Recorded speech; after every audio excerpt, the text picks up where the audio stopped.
Welcome back to my kitchen, and this is where we're going to make probably what I'm best known for.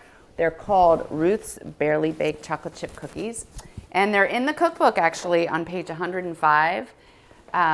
They truly are amazing. Probably, people ask me, why are they so different? And I think it's probably because there are 4 sticks of butter. Yes, an entire pound of butter in these cookies, but I can tell you they are worth it.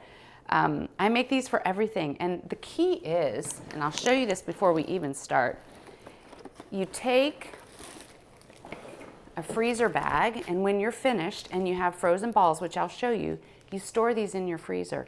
You can pull them out when the kids come home from school. You can pull them out when a neighbor comes over and is struggling with something and wants to talk, and you can pull them out when your whole family is out playing games outside. But they are the very best thing I make. So let's start. Here we go.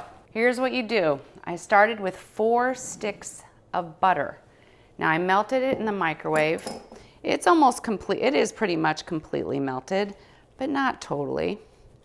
Go ahead and mix it up. Now, one of the secrets of this, and I'm telling you this in advance, is don't use a mixer. A mixer can whip up the butter, and that's not what you want.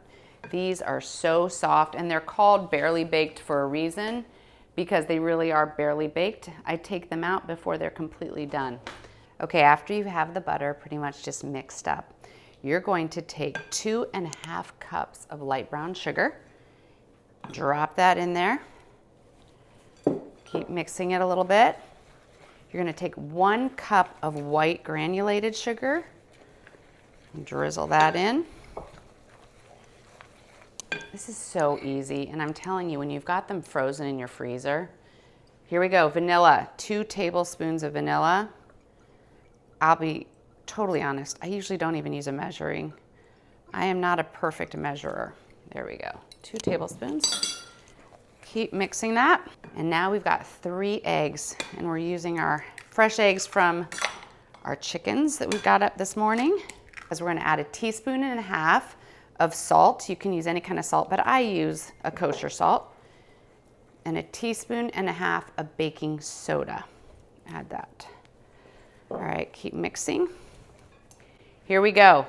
5 cups of flour. So I'm gonna do this.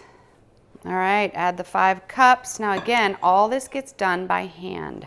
All right, here we go. The dough is pretty much incorporated. Now I want to tell you, usually I use a Ghirardelli chocolate chip. Not today. I'm doing something else, which is kind of fun. I went to Trader Joe's, and they have the huge bars of chocolate. I took one that was dark chocolate, one that was milk, and my husband broke it all up for me last night. And we are going to mix the 2 chocolates and add them. So these are going to be a chocolate chunk cookie. Take an ice cream scoop about this size. You can make them huge, small. This is the size I prefer. I don't know if it's a 1.5 or 2 inch. Go ahead and scoop them. And I've got this board. Let me show you this board. It's a really thin board that I have. And I scoop them onto the board. The reason I do this is because these need to be put in the refrigerator or the freezer first before you bake them. They harden up. I'm telling you, you are gonna love these. Okay, now as these finish, and we're gonna put these in the fridge or the freezer, preheat your oven. I do mine on convection 375. What I find is it cooks the outside quickly and it leaves the inside doughier, which I kind of like. So, and remember, they're called Ruth's Barely Baked for a reason, because they really are barely baked.